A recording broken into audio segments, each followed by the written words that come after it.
just going to play Call of Duty professionally, I think you can just apply a bunch of passive modalities till that groin strain goes down, and they're fine. And you know what? They're probably not going to have an adductor strain again. But, and I'm going to let John go. I want to hear John explain how, even if they're not going to play football again, high level NHL again, how an adductor strain that's not treated properly, that leads to adaptive shortening or tightening or compression or tightness on that side, left alone, doesn't necessarily yield more adductor strains because they quit sports.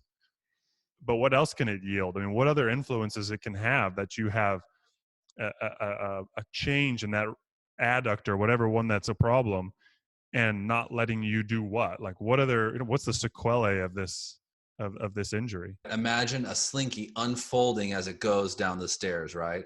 One side will compress and the other side needs to expand.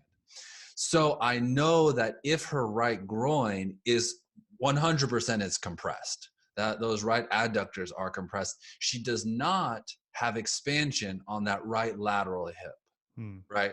Because it's all compressed there.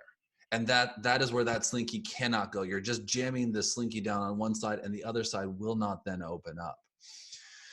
So I actually did try to do that first, and I failed. Just so we're not giving examples on this podcast of all the gold stars that my patients treated, like right SI pain, right low back pain, specifically right low back pain. I know that there's no lateral excursion, if you will. That slinky is not opening up on the right side like it needs to through that right posterior and lateral hip. And so sometimes I can get some right posterior lateral hip expansion and the right QL will relax, or right SI pain will really calm down quickly.